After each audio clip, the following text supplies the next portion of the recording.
Russia আর ইউক্রেনের যুদ্ধ এটা আসলে কার জন্য? সত্যের জন্য নাকি ক্ষমতার জন্য? অনেকে ভাবে ইউক্রেন নির্দোষ, রাশিয়া হঠাৎ আক্রমণ করেছে। কিন্তু আসলে বিষয়টা এত সহজ না ভাই।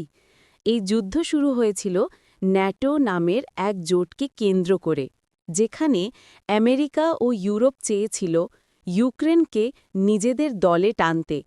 আর রাশিয়া বলল, না, ইউক্রেন যদি ন্যাটোতে যায় তাহলে সেটা আমাদের দরজায় অস্ত্র বসানোর মতো।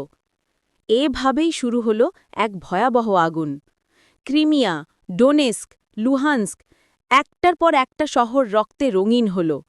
কিন্তু ভাই, সত্যি বলতে গেলে এই যুদ্ধ কেউ ইসলামের স্বার্থে করছে না। এটা অর্থনীতি, অস্ত্র ব্যবসা আর ক্ষমতার লড়াই। ইসলাম বলে, যে অন্যায়ভাবে একটি মাত্র প্রাণ হত্যা করে সে যেন সমগ্র মানব জাতিকে হত্যা করল। এই যুদ্ধ সেই অন্যায়ের এক ভয়ঙ্কর রূপ। আজ রাশিয়া হোক বা ইউক্রেন, দুই দিকেই সাধারণ মানুষ কাঁদছে, শিশুরা অনাথ হচ্ছে, মায়েরা হারাচ্ছে সন্তান। যুদ্ধের মাঠে রাজনীতিবিদদের জয়, কিন্তু মানবতার পরাজয়। তাই ভাই, কেউই পুরোপুরি সত্যের পথে নেই। যে পথ ন্যায়ের, যে পথ শান্তির, সেটাই ইসলামের পথ।